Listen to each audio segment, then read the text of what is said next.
Welcome back to Dark Echoes, where the wilderness holds secrets that civilization has forgotten. Tonight we're venturing deep into America's national parks, state forests, and protected wilderness areas where park rangers stand guard over millions of acres of untamed land that stretches beyond the reach of cell phone towers and emergency services. Turn off your lights and join me as we explore 5 bone-chilling true park ranger horror stories that will make you never camp alone again. Story 1. The Missing Camper Protocol. Ranger Sarah Mitchell had been working at Glacier National Park for 7 years. Located in northwestern Montana, Glacier encompasses over 1 million acres of pristine wilderness, including mountains, forests, lakes, and over 700 miles of hiking trails. Sarah specialized in search and rescue operations, and she had successfully located and assisted hundreds of lost hikers, injured climbers, and stranded campers during her tenure. Sarah's expertise came from years of wilderness training, advanced medical certification, and an intimate knowledge of Glacier's terrain that few people possessed. She could navigate the park's most remote areas in complete darkness, track missing persons across challenging terrain, and coordinate complex rescue operations involving multiple agencies. But search and rescue work in wilderness areas involves more than just finding lost people. Sometimes rangers discover that people go missing for reasons that can't be explained by standard protocols. And sometimes the wilderness itself seems to be actively hiding those who have disappeared. On the morning of August 15th, Sarah received a report that would challenge everything she thought she knew about search and rescue work. A family of 4 had failed to return from a 3-day camping trip in the park's remote backcountry area. The Hendersons, Mark, Lisa, and their children Jake, 12, and Emma, 10, were experienced campers who had obtained all proper permits and filed detailed itineraries with the ranger station. According to their filed plan, the Henderson family was camping at Pine Lake, a pristine alpine lake accessible only by a challenging 6-mile hike. They were scheduled to return to the trailhead by 4 p.m. on August 14th, when they failed to appear by evening. Concerned family members contacted park authorities. Sarah began her search at dawn with a team of 3 other rangers, all experienced in wilderness search and rescue operations and familiar with the specific challenges presented by Glacier's remote backcountry areas. The team included Ranger Tom Bradley, who specialized in tracking and had successfully located dozens of missing persons during his 8-year career. Ranger Janet Kim, a certified wilderness E-mate who could provide advanced medical care in remote locations. And Ranger Mike Santos, an expert in helicopter rescue operations, who could coordinate aerial support if the search required. Evacuation by air. The team began their search by hiking the Pine Lake Trail, a challenging 6-mile route that gained over 2,000 feet in elevation as it wound through dense forest, across alpine meadows, and over rocky terrain that required careful navigation even for experienced hikers. The trail was clearly marked with standard National Park Service trailblazes and maintained according to wilderness area standards, but it was demanding enough that only serious hikers attempted the journey to Pine Lake. The Henderson family had been experienced hikers who knew Glacier National Park well. This wasn't their first visit to Pine Lake, and they had successfully completed numerous backcountry trips in the park over several years. They had properly obtained all required wilderness permits, filed detailed itineraries with park authorities that included their planned route and expected return time, and carried appropriate gear for multi-day camping in alpine conditions. According to their filed hiking plan, the Henderson family was following the standard route to Pine Lake that began at the Avalanche Creek trailhead, continued along the well-established trail through old-growth forest and alpine terrain, and terminated at the established camping areas around the lake. They had reserved Campsite 3, one of 6 designated camping areas that provided safe and environmentally responsible locations for overnight stays in the Pine Lake Wilderness area. When Sarah's team reached Pine Lake after the challenging morning hike, they immediately located the Henderson family's campsite exactly where it should have been according to their reservation and filed itinerary. The family's blue three-season tent was properly set up on the designated tent pad, positioned to provide protection from prevailing winds while maintaining the required distance from the lake shore to protect water quality. Their food was stored correctly in the park-provided bear-proof containers that were required for all backcountry camping. Their gear appeared organized and well-maintained. Their campfire had been properly extinguished according to leave no trace principles, and their camping area showed all the signs of responsible wilderness use by experienced outdoor enthusiasts. But there were absolutely no signs of the Henderson family themselves anywhere in the camping area or the surrounding wilderness. This was unusual but not unprecedented. Sometimes campers decided to extend their trips, or they moved to different locations without updating their filed plans. Sarah's team conducted a systematic search of the area around Pine Lake, looking for any signs of where the family might have gone. What they found was disturbing. The Henderson family's footprints were clearly visible in the soft soil around their campsite, but the tracks didn't lead anywhere. The prints circled the tent, went to and from the lake for water, and moved around the fire pit area. But there were no tracks leading away from the campsite in any direction. It was as if the family had simply vanished from their tent without ever walking away. Sarah expanded the search area, bringing in additional rangers and search dogs. The dogs were able to pick up the Henderson family's scent around the campsite, but like the footprints, the scent trail didn't extend beyond the immediate camping area. The dogs would circle the campsite, clearly detecting the family's presence, but they couldn't track the scent in any direction away from the site.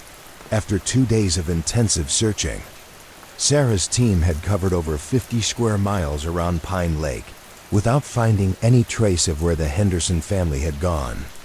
The search included helicopter reconnaissance, thermal imaging equipment, and coordination with neighboring law enforcement agencies. On the third night of the search, Sarah was conducting a final check of the Hendersons' abandoned campsite when she encountered something that changed her understanding of what had happened to the missing family. As Sarah approached the tent with her flashlight, she could hear voices coming from inside. Quiet conversation, the sounds of people settling in for the night, a child asking for a bedtime story. The sounds were clearly coming from inside the Hendersons' tent. Sarah called out, "Hello, this is Park Service. Is everyone okay?" The conversation inside the tent stopped immediately. Sarah unzipped the tent door and looked inside. The tent was empty, but it appeared to be occupied. Sleeping bags were arranged as if people were sleeping in them, but the bags contained no one. Personal items were scattered around as if the family was in the middle of their normal camping routine. More disturbing, the tent was warm inside, as if heated by body warmth, and Sarah could smell the lingering scent of people, toothpaste, deodorant. The particular smell of a family sharing a small space. Sarah radioed her team leader, "I need backup at the Henderson campsite. I'm hearing voices from inside their tent, but there's no one here."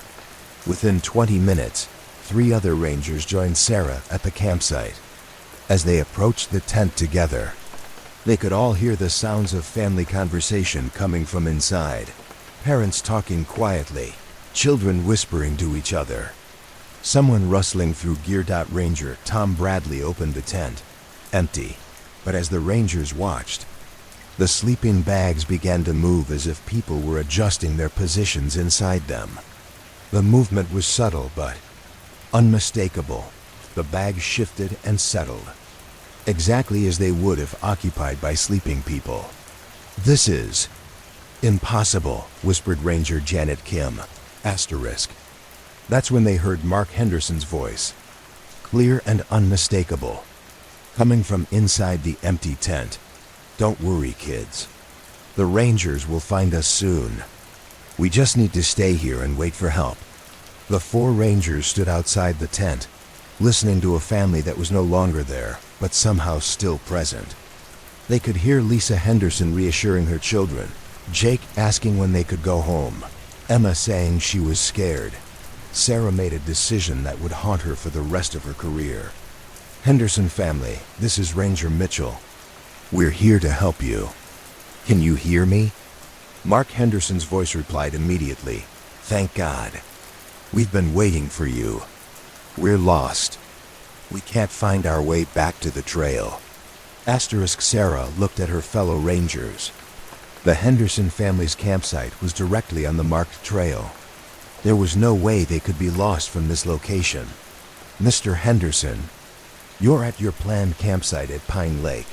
The trail back to the parking area is clearly marked from your location." "I don't understand," Mark's voice replied. "We can't see any trail. Everything looks the same in every direction. We've been walking in circles for hours." Sarah realized what was happening. The Henderson family was lost, but not in physical space. They were lost somewhere between the world of the living and whatever lay beyond it. "Sir, I need you to listen carefully. Take your family and walk directly east from your tent. That will put you on the main trail. Follow the trail downhill. It will lead you back to safety." "East? How do we know which direction is east? We can't see the sun." Sarah looked up. It was 11 p.m., but the moon was bright and the night was clear. The Henderson family was experiencing a different environment than the one Sarah was standing in. Sarah spent the next hour trying to guide the Henderson family back to the trail using their voices from inside the tent. But it became clear that they were navigating a landscape that existed parallel to, but separate from, the physical terrain that Sarah knew. Eventually, the voices faded away, and the tent became truly empty. The Henderson family was never found. Their disappearance became one of the unsolved cases that haunts Glacier National Park's records. Sarah continued working as a ranger for 2 more years, but she never again conducted searches in the Pine Lake area. During her remaining time at Glacier, Sarah researched the history of disappearances in the park and discovered that Pine Lake had been the site of 7 unexplained vanishings over the past 40 years. All involved experienced campers who had properly filed itineraries and were found to have simply disappeared from their campsites without a trace. Sarah eventually transferred to a different park, but she carried with her the understanding that search and rescue work sometimes involves looking for people who are lost in ways that can't be mapped. And sometimes the best help you can offer is simply acknowledging that they're still out there, somewhere, waiting for rescue that may never come in the way they expect. The Henderson family's campsite at Pine Lake was eventually closed to overnight camping, officially due to wildlife management concerns. But rangers who work in the area report that on quiet nights, they can still hear voices calling for help from the direction of the abandoned campsite. And sometimes, when they respond to those calls, they find empty tents that are warm inside, with sleeping bags arranged for a family of 4. Story 2. The Wildfire Evacuation.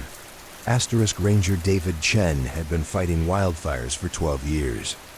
Based out of Sequoia National Forest in California, David specialized in fire suppression and evacuation coordination during the increasingly severe wildfire seasons that had become a defining challenge of modern forest management.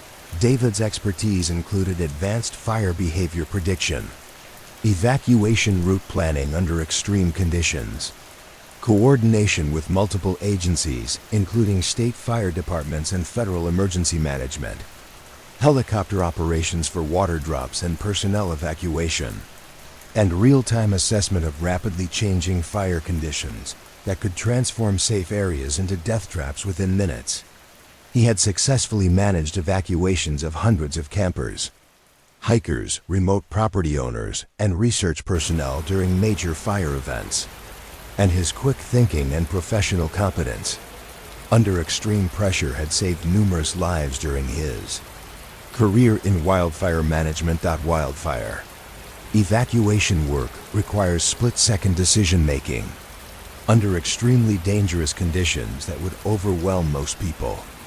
Rangers must assess fire behavior using weather data, topographical analysis, and real-time observation of flame patterns and smoke movements. They must predict safe evacuation routes through terrain that changes rapidly as fires advance. Create backup plans for when primary routes become impassable. Coordinate the movement of sometimes hundreds of people through unfamiliar wilderness areas. And maintain calm leadership when panic could easily spread through evacuating populations. The work demands exceptional physical courage, extensive technical expertise in fire science and emergency management, the ability to maintain clear thinking under intense psychological pressure, and the leadership skills necessary to convince people to abandon their property and trust their lives to evacuation decisions made by strangers.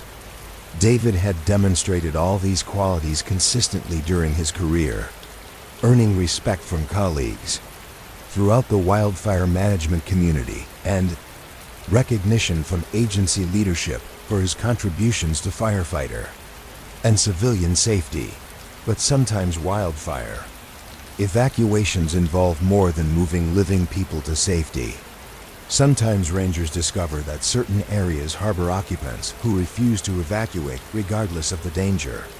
And sometimes those occupants include people who are beyond the reach of conventional rescue efforts, but who maintain powerful connections to places that represent their most meaningful memories and experiences. On September 12th, David was coordinating evacuations ahead of the canyon fire, a fast-moving wildfire that had already consumed over 15,000 acres of national forest in less than 18 hours and was threatening several remote communities within the forest boundaries. Weather conditions were creating a perfect storm for catastrophic fire behavior. High winds gusting to 40 miles per hour, relative humidity below 10%, temperatures exceeding 100 degrees Fahrenheit, and an extended drought that had left vegetation dry as kindling throughout the region. The canyon fire had been sparked by lightning during a brief thunderstorm 2 days earlier. But dry conditions and extreme winds had transformed what should have been a manageable fire into a rapidly expanding threat that was consuming thousands of acres per hour. Fire behavior analysts were predicting that the blaze could double in size by evening, and evacuation orders had been issued for all recreational and residential areas within a 20-mile radius of the fire's current perimeter. David's specific assignment was to evacuate Pine Ridge Campground, a remote recreational facility that housed approximately 40 campers in a dozen established sites spread throughout a forested area that was directly in the predicted path of the advancing fire. The campground was accessible only by a single narrow road that wound through dense forest for 8 miles. And David had perhaps 2 hours to get everyone out before the fire reached the area and cut off the only escape route. When David arrived at Pine Ridge, he found most of the campers already packing up and preparing to leave. Word of the approaching fire had spread quickly, and the experienced campers understood the urgency of the situation. David worked efficiently, checking each campsite to ensure that all occupants were accounted for and moving toward the evacuation route. At Campsite 7, David found an elderly couple, Henry and Margaret Sawyer, who refused to leave. "We've been coming to this campground for 30 years, Henry told David. "We've seen fires before. We'll be fine." David explained the severity of the approaching fire and the mandatory nature of the evacuation order. He showed Henry and Margaret the fire maps, explained the predicted fire behavior, and made clear that staying would likely mean death. The Sawyers remained unmoved. "This is our special place," Margaret said. "If we're going to go, we want to go here." David faced a common dilemma in evacuation work: civilians who refused to leave dangerous areas despite clear threats to their lives. He could legally force the Sawyers to evacuate, but that would require time and resources that he couldn't spare with. Other lives at risk. David made the difficult decision to continue his evacuation work with other campers while radioing for additional personnel to handle the situation with the Sawyers. He marked their location on his evacuation map and moved on to check the remaining campsites. At Campsite 12, David encountered another elderly couple who also refused to evacuate. Frank and Dorothy Kellerman had been camping at Pine Ridge for decades and insisted that they knew the area well enough to survive the fire. "We have our truck," Frank explained. "If the fire gets too close, we'll drive out on the back access road." David knew that the back access road Frank mentioned had been closed for 5 years due to washouts and bridge damage. The road was impassable to vehicles and led to a dead-end canyon. But when David tried to explain this to Frank, the old man insisted that he had used the road recently and that it was in good condition. David was running out of time. The fire was advancing faster than predicted, and he could see smoke on the horizon.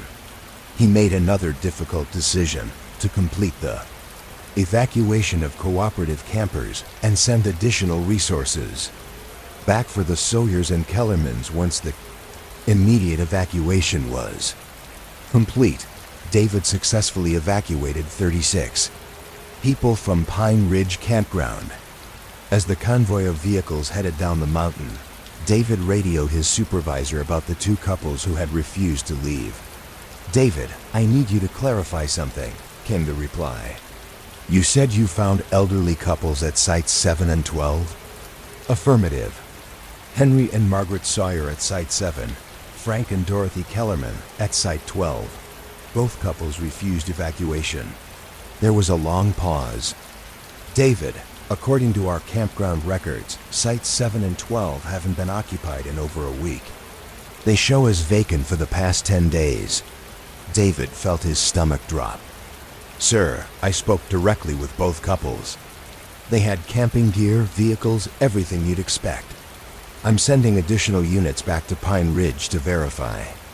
"But David, are you certain about what you saw?" David was certain. He had spent considerable time trying to convince both couples to evacuate. He had seen their camping equipment, their vehicles, their personal belongings. He had looked directly at 4 people who were clearly real and clearly present. 2 hours later, David received a radio call from the team that had returned to Pine Ridge Campground.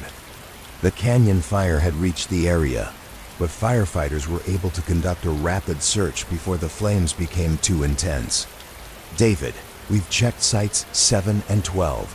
Both sites are empty. No camping equipment, no vehicles, no signs of recent occupation. What about the people?" "No one here, David. Sites look like they haven't been used in days." The canyon fire consumed Pine Ridge Campground completely. When fire investigators examined the area 2 weeks later, they found no trace of the Sawyers or Kellermans. No vehicles, no remains, no camping equipment. But during the investigation, fire researchers made a discovery that explained David's encounter. In the campground records, they found registration logs from previous years that listed Henry and Margaret Sawyer as regular occupants of Campsite 7, and Frank and Dorothy Kellerman as longtime users of Campsite 12. Both couples had died in a wildfire 8 years earlier, not at Pine Ridge, but at another campground 50 miles away. They had been among 14 fatalities when they refused evacuation orders during the Miller Fire of 2015. David learned that the Sawyers and Kellermans had been visiting Pine Ridge annually for over 20 years before their deaths.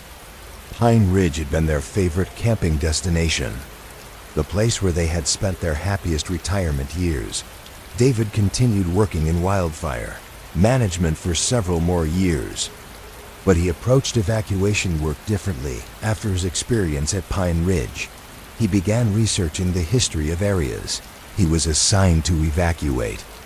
Learning about previous fires and the people who had been lost to them, David discovered that wildfire evacuation sometimes involves more than moving living people to safety. Sometimes it means acknowledging the presence of those who died in previous fires and who maintain some connection to the places where they found peace and happiness. During subsequent evacuations, David would announce over his radio that the evacuation was mandatory for all occupants, living and dead. He would explain that while he respected people's attachment to special places, fire was a threat that transcended the normal boundaries of existence. Other rangers initially thought David's approach was eccentric, but they began to notice that his evacuations proceeded more smoothly than others. Areas that David evacuated seemed to clear completely, with no lingering sense that anyone had been left behind. David eventually became a training instructor for wildfire evacuation procedures. While he didn't officially teach about encounters with the dead, he did emphasize the importance of understanding the human history of areas being evacuated and treating all encounters with respect and professionalism. Evacuation work, David would tell new rangers, is about moving people to safety. But people includes everyone who considers a place home, regardless of their current physical status. Your job is to respect all connections to the land, while ensuring that fire doesn't threaten anyone who still has choices to make. David retired from active fire service in 2023, but he continues to volunteer during major fire seasons. And sometimes, when radio chatter includes reports of elderly campers refusing evacuation orders, David quietly makes his way to those locations to offer assistance with what he calls complicated evacuation situations. Because some people need more than safety instructions to let go of the places they love. Sometimes they need understanding, respect, and acknowledgement that their connection to special places was real and meaningful. And sometimes they need permission to finally accept help, even when that help comes from someone who understands that home can transcend the boundaries between life and death. Story 3. The night Pichiro Ranger Lisa Rodriguez had been working at Great Smoky Mountains National Park for 9 years. Located along the border between Tennessee and North Carolina, the Smokies attract over 11 million visitors annually, making it one of the most visited national parks in the United States. Lisa specialized in backcountry patrol, spending her shifts hiking the park's more remote areas where fewer visitors ventured, and where solitude seekers could find the wilderness experience they sought. Lisa's work involved maintaining trails, monitoring wildlife, ensuring visitor safety in remote areas, and serving as the park's presence in locations that might go days or weeks without seeing other park personnel. She carried medical supplies, communication equipment, and emergency gear that allowed her to assist visitors who encountered problems far from the park's main facilities. Backcountry patrol work requires rangers who are comfortable spending long hours alone in wilderness areas, who can navigate challenging terrain in all weather conditions, and who possess the judgment to make important decisions without immediate backup or supervision. Lisa had demonstrated these qualities consistently during her tenure, earning respect from colleagues and supervisors for her competence and dedication. But backcountry patrol work also involves encounters with the unexpected. In areas where human presence is minimal and natural forces dominate, rangers sometimes witness phenomena that challenge their understanding of the relationship between civilization and wilderness. On the evening of October 23rd, Lisa was conducting a routine patrol of the Cataract Falls Trail, a challenging 8-mile loop that led to one of the park's most spectacular but least accessible waterfalls. The trail was officially open to day hikers only.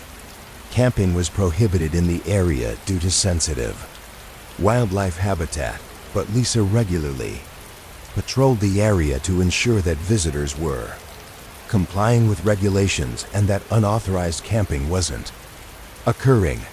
Lisa began her patrol at 6 p.m., planning to complete the loop and return to her vehicle by 10 p.m. October in the Smokies could be unpredictable, with temperatures dropping rapidly after sunset.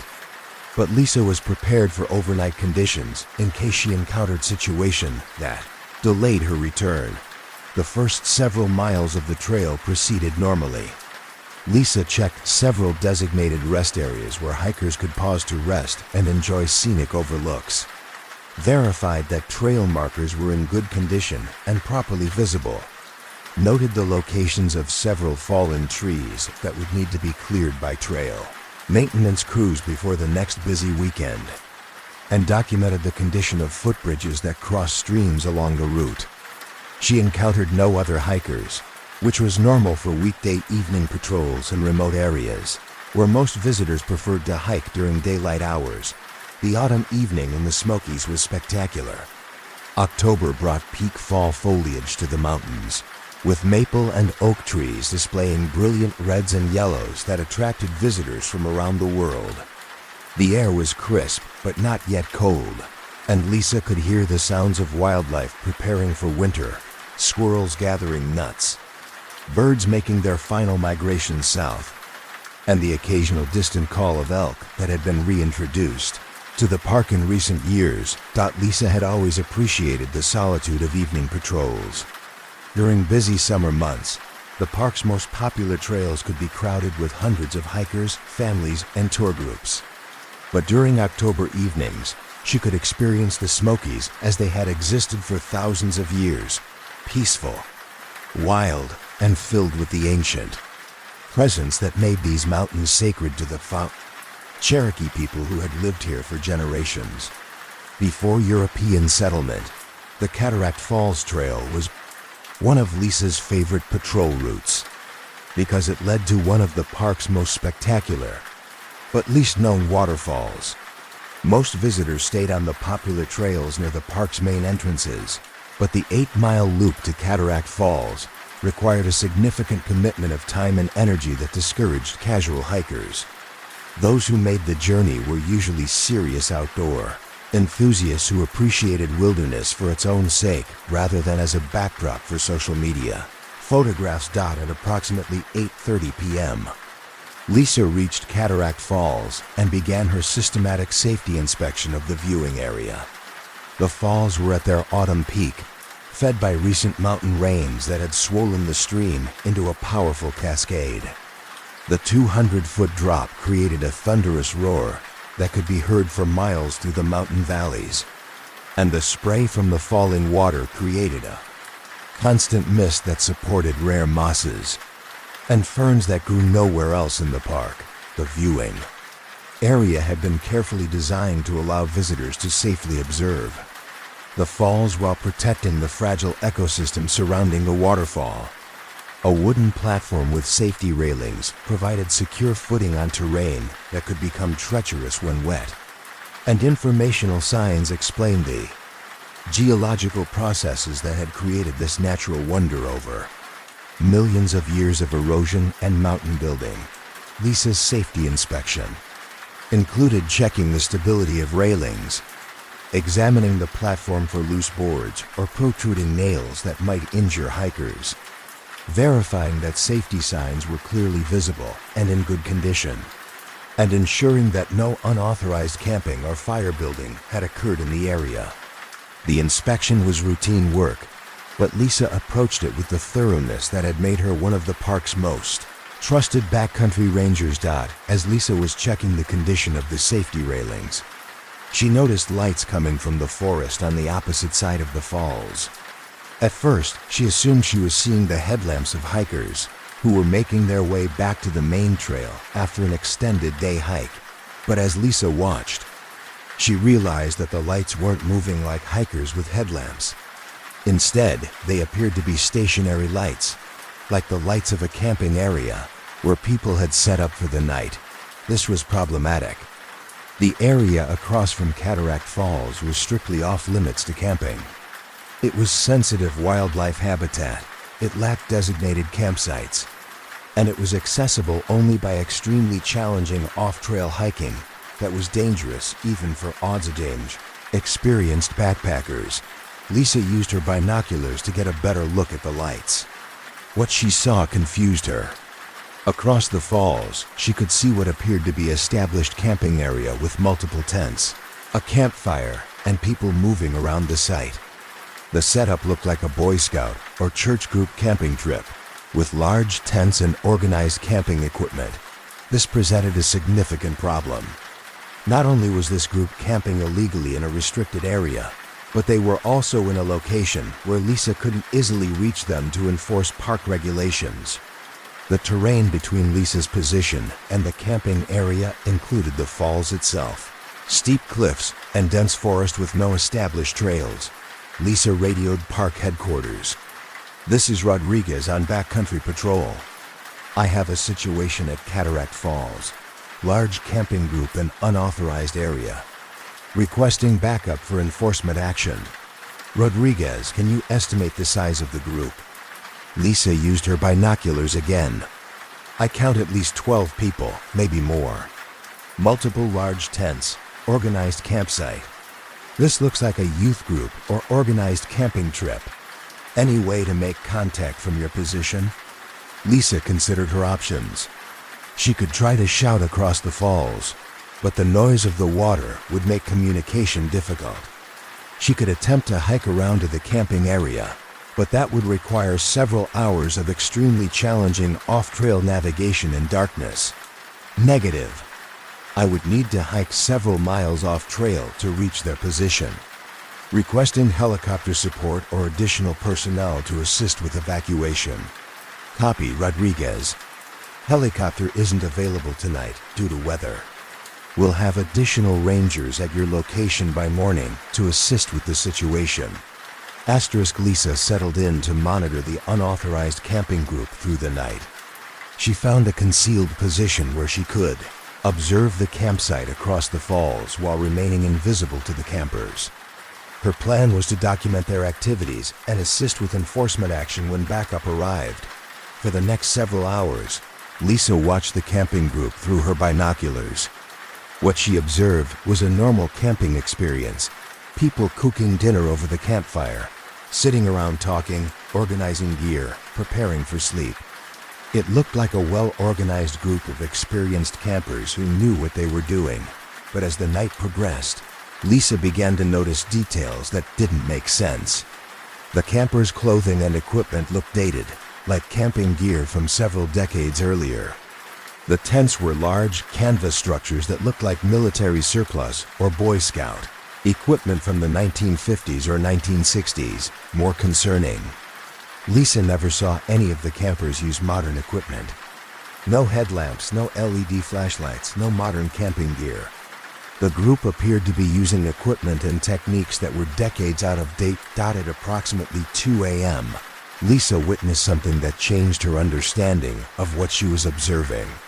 The campfire across the falls began to dim, and the campers began preparing for sleep. But as Lisa watched through her binoculars, the people began to fade away. Not disappearing suddenly, but becoming gradually less visible, like images slowly dissolving. The tents remained, the campfire continued to burn, but the people simply became transparent and then invisible. By 3 a.m., Lisa was looking at an empty campsite. The tents were still there, the fire was still burning, but there were no people visible anywhere in the camping area. Lisa rubbed her eyes and looked again. The campsite was definitely empty, but all the equipment remained in place exactly as it had been when occupied. At dawn, backup rangers arrived to assist with the enforcement action. Lisa led them on a challenging off-trail hike to reach the camping area she had been observing through the night. When they reached the location, they found no camping equipment, no tents, no fire pit, no signs that anyone had ever camped in the area. The forest was undisturbed, with no indication that 12 people had spent the night there. Rodriguez, are you certain this is the location you were observing? Lisa was certain. She had been watching this exact spot for over 6 hours. She had documented the camping group's activities in detail. She knew exactly where their campfire had been burning, but there was no physical evidence that anyone had ever been there. During the hike back to the main trail, Lisa's backup team leader asked her about her experience. "Lisa, you've been working backcountry patrol for 9 years.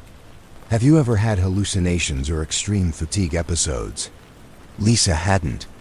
She was in excellent physical condition. She had been properly hydrated and fed. And she hadn't been experiencing any medical issues that might explain what she had observed. After returning to park headquarters, Lisa researched the history of the Cataract Falls area. What she discovered explained her encounter, but raised additional questions. In 1963, a Boy Scout troop from Knoxville, Tennessee, had been killed in a flash flood while camping near Cataract Falls. 12 scouts and 3 adult leaders had died when an unexpected storm caused the stream above the falls to overflow, washing their campsite down the waterfall. The tragedy had led to the area being permanently closed to camping and to increased safety protocols throughout the park. The Boy Scout troop had been camping in the exact location where Lisa had observed the phantom camping group. Lisa continued working backcountry patrol in the Smokies, but she approached the Cataract Falls area differently after her experience.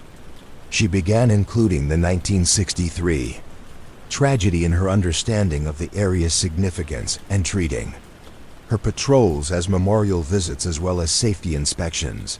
Lisa never again observed the phantom camping group, but other park personnel have reported similar experiences in the Cataract Falls area. Rangers conducting evening patrols sometimes see lights and camping activity in areas where camping is prohibited, only to find no evidence of human presence when they investigate. Lisa eventually became a mentor for new backcountry rangers, and while she doesn't explicitly discuss supernatural encounters, she does emphasize the importance of understanding the human history of the areas they patrol. Backcountry patrol, Lisa tells new rangers, involves more than enforcing regulations and maintaining trails. You're also serving as a witness to the stories that these places hold. Some of those stories involve people who never made it home from their wilderness experiences, and part of your job is to honor their memory while protecting current visitors.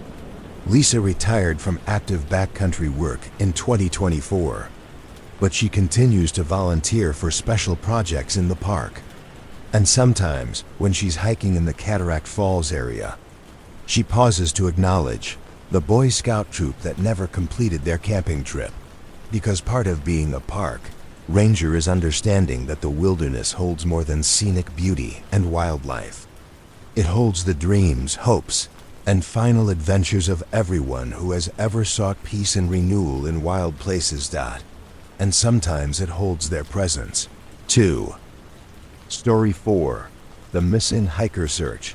Ranger Michael Torres had been working at Zion National Park for 11 years. Located in southwestern Utah, Zion features some of the most challenging and spectacular hiking terrain in the national park system, including narrow slot canyons, steep cliff faces, and desert wilderness that attracts adventure seekers from around the world. Michael specialized in technical rescue operations, including rock climbing rescues, slot canyon evacuations, and search and recovery missions in Zion's most dangerous terrain. His expertise included advanced climbing techniques, wilderness medicine, and coordination with helicopter rescue teams during complex operations. Technical rescue work in Zion required specialized skills and exceptional physical conditioning. Michael was certified in rope rescue, wilderness first aid, and helicopter operations. He had successfully completed over 200 rescue missions during his career, including several high-profile operations that had saved lives under extremely challenging conditions. But technical rescue work also involves missions where rangers aren't trying to save lives, but to recover bodies and provide closure for families who have lost loved ones to Zion's unforgiving terrain. These recovery missions require the same technical skills as rescue operations, but they demand additional emotional resilience and professional composure when dealing with tragedy. On March 8, Michael received a mission that would challenge both his technical expertise and his understanding of what happens to people who disappear in wilderness areas. Dr. Amanda Walsh, a 34-year-old geologist from Denver, had been reported missing after failing to return from a solo-day hike in the Narrows, Zion's famous slot canyon that requires hikers to walk through the Virgin River for miles between towering sandstone walls. Dr. Walsh was an experienced hiker with extensive backcountry experience. She had obtained all required permits, filed a detailed hiking plan, and was equipped with appropriate gear for the challenging Narrows hike.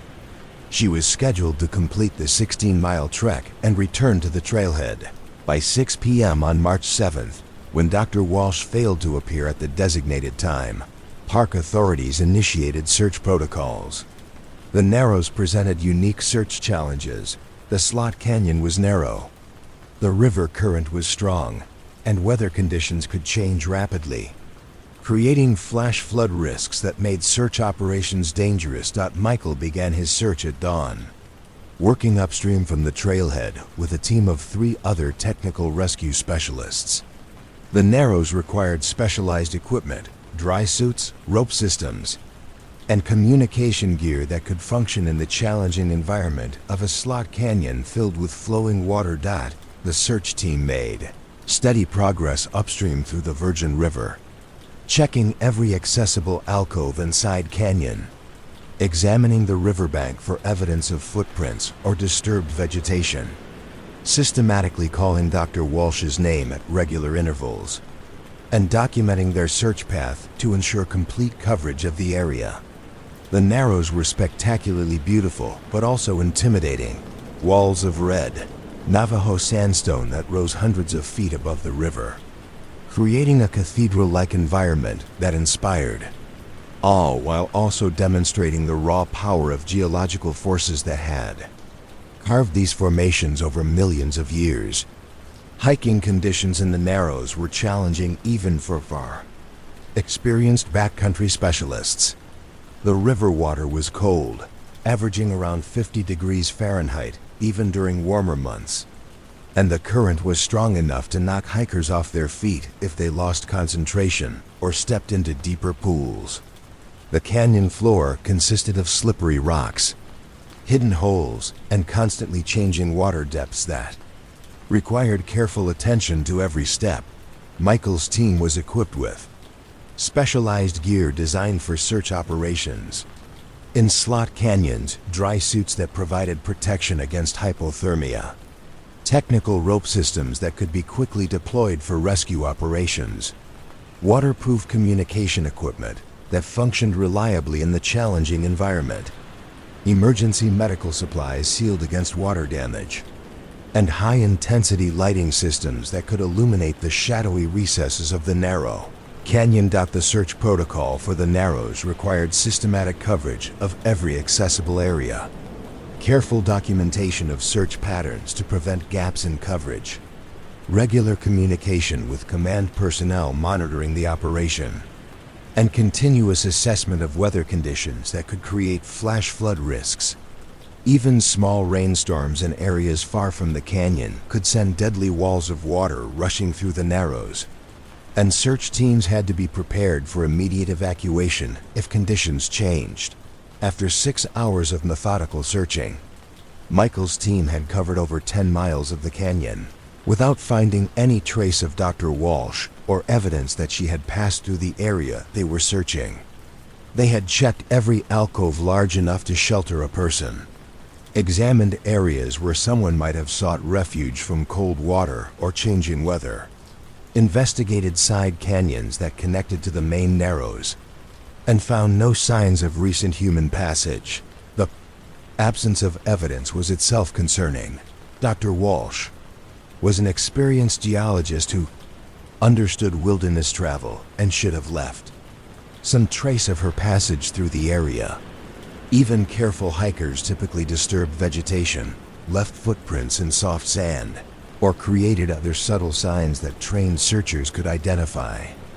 The complete absence of such evidence suggested either that Dr. Walsh had never entered this section of the canyon, or that something unusual had occurred during her hike. At approximately 3 p.m., Michael heard something that changed the nature of his search mission.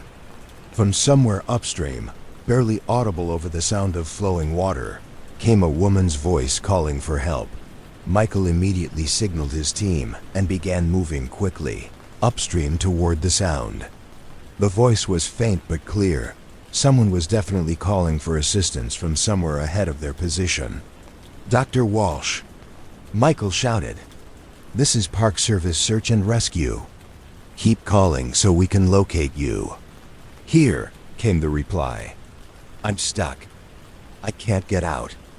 Michael's team moved as quickly as they could through the chest-deep water, following the sound of Dr. Walsh's voice.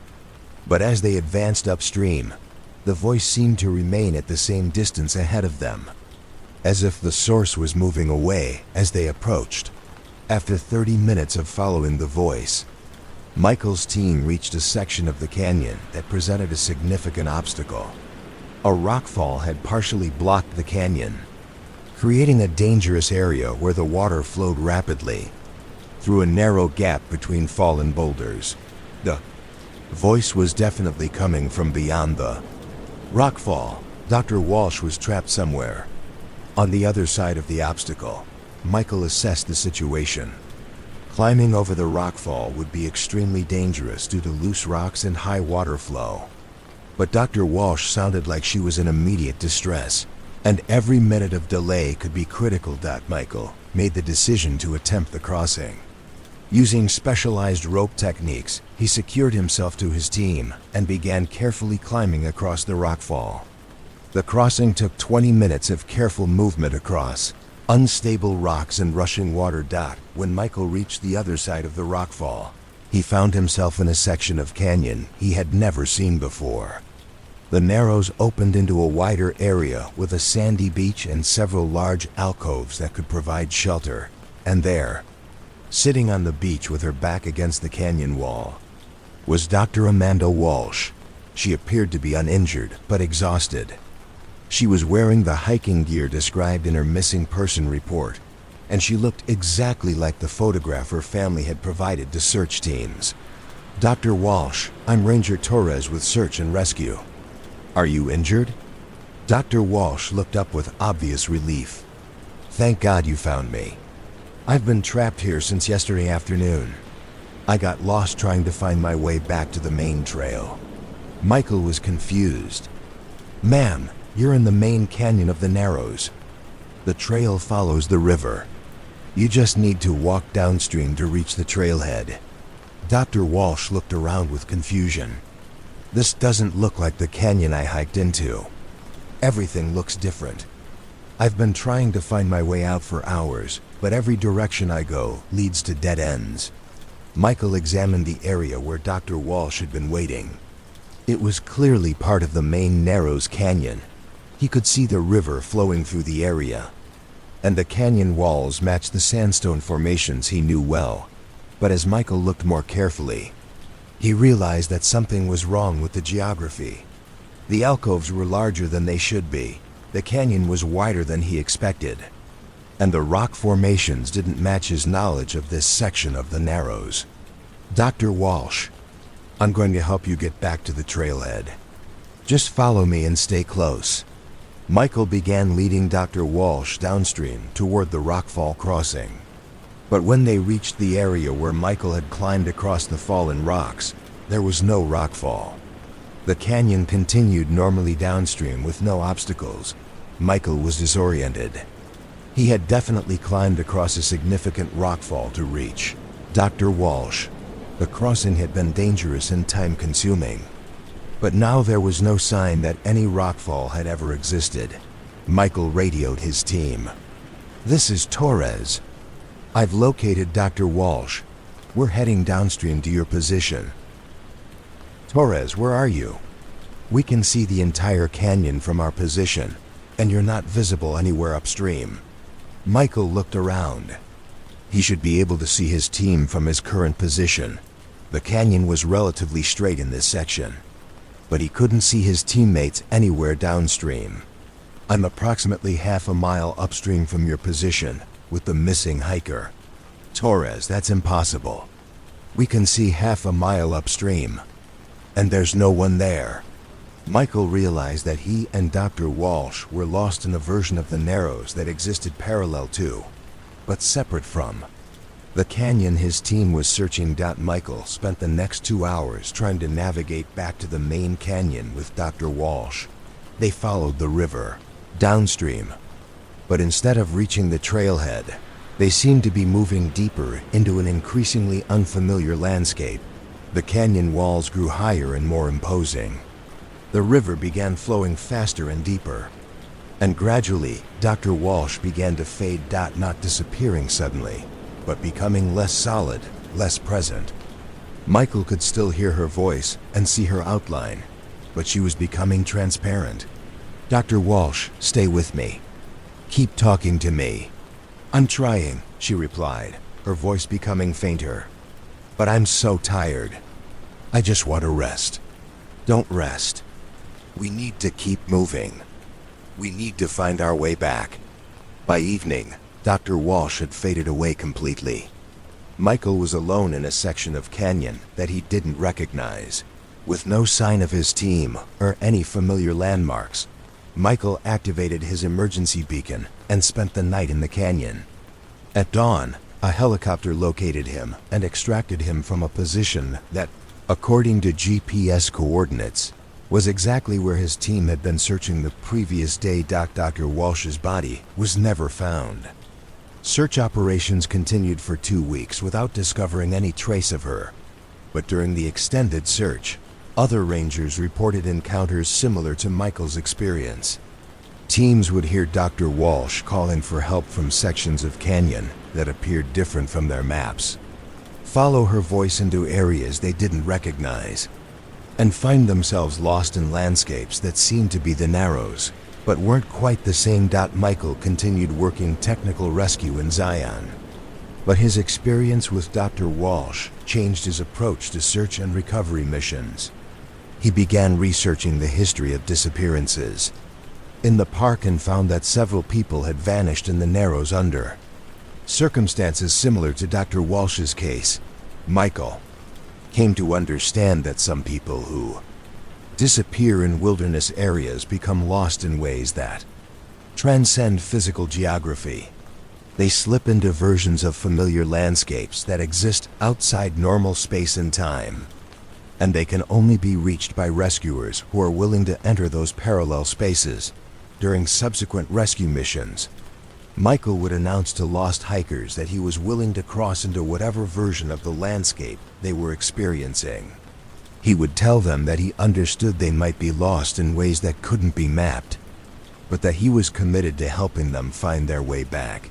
Other rangers initially thought Michael's approach was eccentric, but they began to notice that his success rate in locating missing persons was exceptionally high.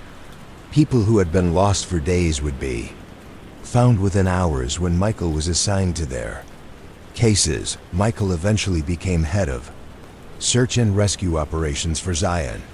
He developed training protocols that emphasized the importance of understanding that wilderness search and rescue sometimes involves more than following tracks and checking logical hiding places. Search and rescue work, Michael would tell new rangers, is about bringing people home. But home means different things to different people, and sometimes people get lost in ways that challenge our understanding of geography. Your job is to be willing to go wherever people are lost, even if that means entering landscapes that don't match your maps. Michael retired from active search and rescue work in 2023, but he continues to consult on difficult cases involving missing persons in wilderness areas. And sometimes, when other rangers report hearing voices calling for help from areas where no one should be, Michael quietly makes his way to those locations to offer assistance with what he calls complicated navigation situations, because some people need more than CONVENTIONAL search and rescue techniques to find their way back to the world of the living. Sometimes they need rescuers who understand that getting lost can involve more than wrong turns and failed equipment. Sometimes they need guides who are willing to navigate the spaces between the familiar and the unknown, between the mapped and the unmappable, between the living and whatever lies beyond. Story 5. The Winter Ranger Catherine Adams had been working at Yellowstone National Park for 8 years. Unlike most national parks that saw reduced activity during winter months, Yellowstone remained partially open year-round, offering unique winter recreational opportunities that attracted hardy visitors who appreciated the park's beauty under snow and ice. Catherine specialized in winter operations, including avalanche safety, wildlife monitoring during harsh weather, and providing assistance to the small number of visitors who braved Yellowstone's extreme winter conditions. Her work required expertise in cold weather survival, snow safety, and the specialized equipment needed to operate effectively in sub-zero temperatures. Winter work in Yellowstone involved unique challenges and responsibilities that set it apart from seasonal employment in other national parks. Catherine patrolled vast areas of the park using snowshoes for deep snow conditions, cross-country skis for efficient travel across groomed areas, and snowmobiles for covering long distances quickly in emergency situations. She monitored geothermal features that could become deadly hazards when obscured by snow and ice, tracked wildlife movement patterns that changed dramatically during harsh weather, ensured that emergency equipment caches remained accessible and properly stocked, maintained communication systems that had to function reliably in extreme cold, and served as the primary emergency responder for incidents that occurred during the park's most challenging and dangerous season. Catherine appreciated winter work because it allowed her to experience Yellowstone in its most pristine and dramatic state, when the park revealed aspects of its character that remained hidden during busy summer months. The park's famous geothermal features created spectacular displays when surrounded by snow and ice, geysers erupting through clouds of steam that instantly froze into intricate ice sculptures, hot springs maintaining patches of green vegetation in landscapes otherwise covered with snow, and the aurora-like displays created when geothermal steam interacted with extreme cold and moonlight. Winter wildlife viewing opportunities in Yellowstone were extraordinary and unlike experiences available anywhere else in the world. Bison formed massive herds that moved across snow-covered valleys like living manifestations of the American West. Wolves could be observed hunting in pack formations across landscapes that provided perfect visibility.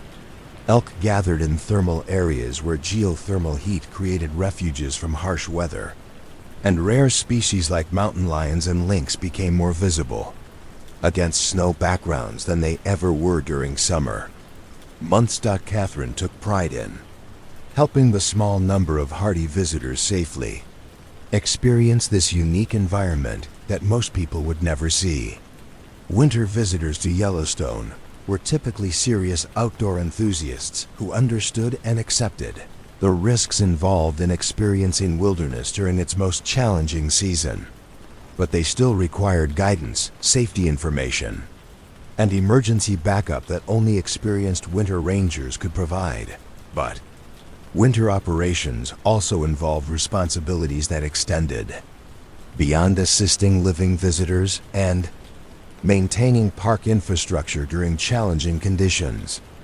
During Yellowstone's harsh winter months, when snow could accumulate to depths exceeding 20 feet and temperatures could drop to 40 degrees below zero, the park sometimes revealed evidence of tragedies from previous years, and winter rangers occasionally encountered people who had become lost in ways that transcended seasonal changes and normal concepts of time and place.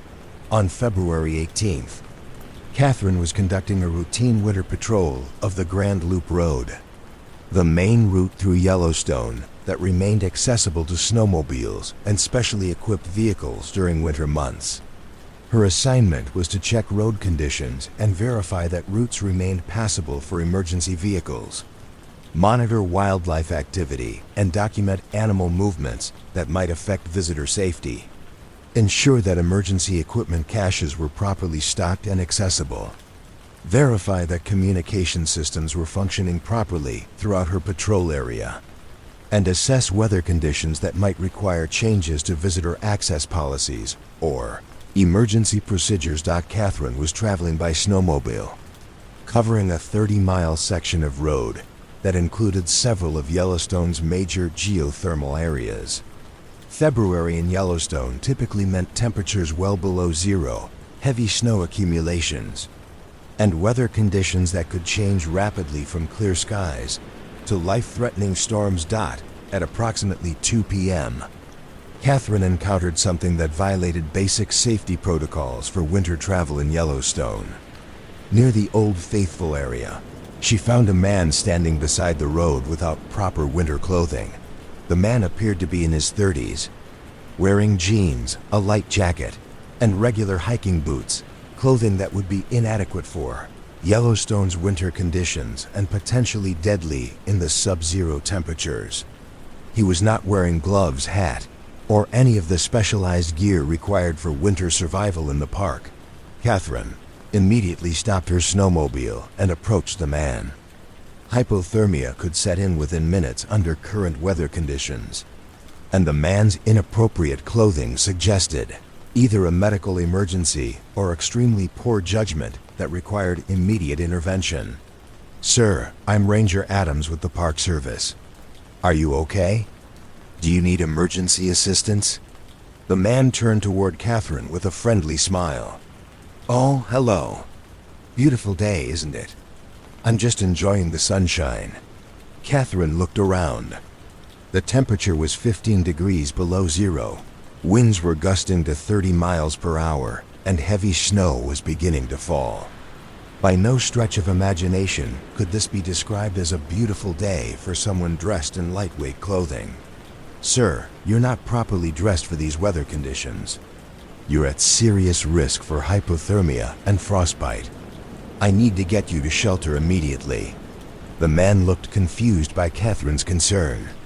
"I feel fine. The weather is perfect for hiking. I was just about to continue my walk around the thermal features."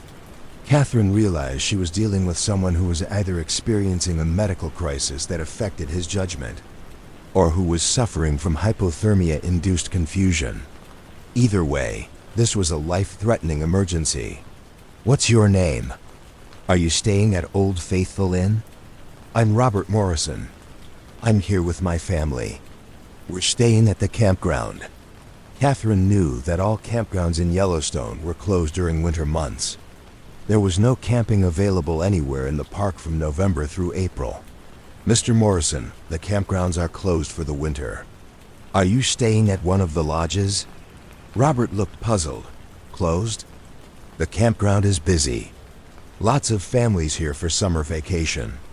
Catherine realized that Robert was experiencing significant confusion about both the weather and the season.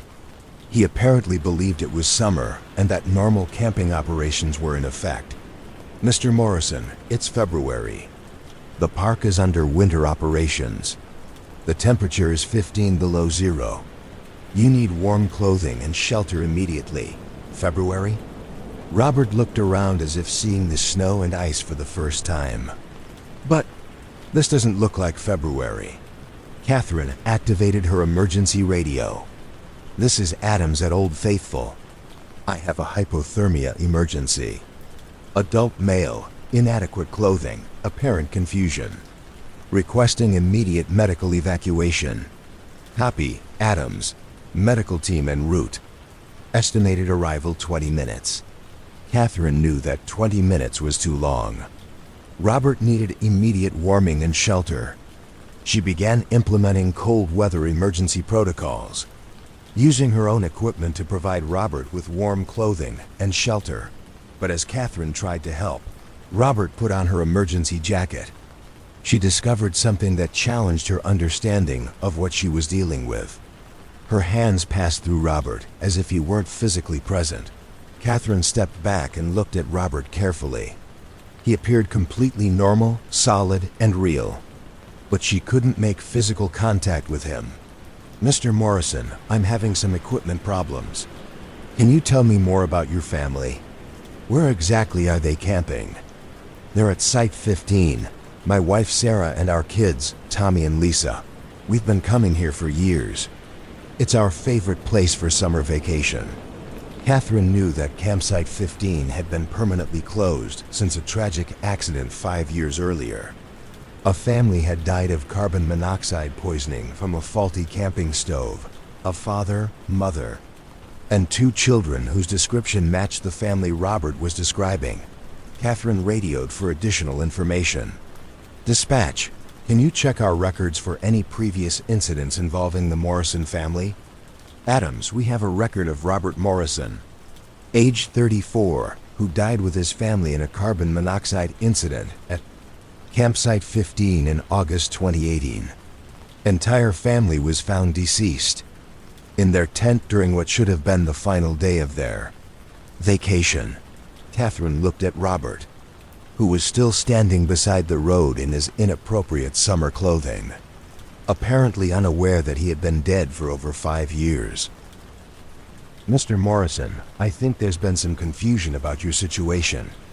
Your family isn't at the campground anymore." Robert's expression became sad but not surprised. "I've been looking for them. I woke up this morning and they were gone. I've been walking around trying to find them." "Robert, you and your family died 5 years ago. Carbon monoxide poisoning. You're not alive anymore." Robert considered this information calmly. "That would explain a lot. I couldn't understand why no one at the campground would talk to me, or why everything looked so different. Do you remember what happened?" "We were sleeping in our tent on the last night of our vacation. Sarah said she smelled something funny, but we were so tired from hiking all day. We just went to sleep." Robert paused. "We never woke up, did we?" "No, you didn't wake up." Catherine spent the next hour talking with Robert about his situation. He gradually remembered the details of his family's death and began to understand that he had been wandering Yellowstone for years, trying to find his family and unable to comprehend why his surroundings seemed to shift between summer and winter, between familiar and strange. "I need to find Sarah and the kids," Robert said. "They must be worried about me." "Robert, they're not lost. They moved on after they died. But you got stuck here, trying to continue your vacation. How do I find them?" Catherine had no training for this situation, but she understood that Robert needed help letting go of his attachment to the place where his family had been happiest. "Think about your family. Not about the camping trip, but about your love for them. They're waiting for you, but not here. They're somewhere beyond here." Robert closed his eyes and stood quietly for several minutes. When he opened them, he looked different, more peaceful, less confused. "I can feel them," he said. "They're calling me." Robert began walking away from the road, toward the geothermal area where steam rose from hot springs and geysers. As he walked, he gradually faded away, becoming transparent and then invisible. Catherine never saw Robert again, but she carried his story with her throughout her remaining years at Yellowstone.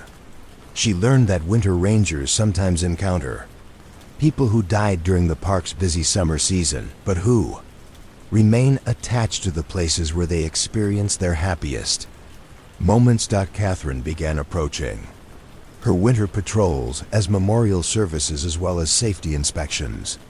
She would speak to the empty landscapes, acknowledging the people who had died there and offering assistance to anyone who might be lost between the world of the living and whatever lay beyond.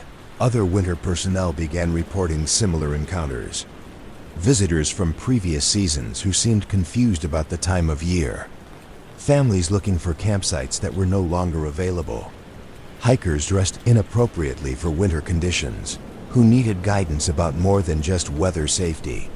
Catherine eventually became head of winter operations for Yellowstone. She developed training protocols that emphasized the importance of understanding the park's history and treating all encounters with respect and professionalism. Winter work in Yellowstone, Catherine would tell new rangers, involves more than snow safety and wildlife monitoring. Winter reveals things that get hidden during busy summer seasons. Part of your job is to help people find their way, whether they're lost in a blizzard or lost between seasons, between life and death, between holding on and letting go. Catherine retired from Yellowstone in 2024, but she returns every winter as a volunteer to assist with special situations. And sometimes, when other rangers report encounters with people who seem confused about the season or inappropriately dressed for winter conditions, Catherine quietly makes her way to those locations to offer assistance with what she calls seasonal transition situations. Because some people need more than weather safety information to find their way. Sometimes they need help understanding that summer has ended, that vacations eventually conclude, and that the most important journeys are the ones that lead us home to the people we love, regardless of where that home might be. And sometimes they need guides who understand that letting go of perfect moments requires more courage than facing any winter storm.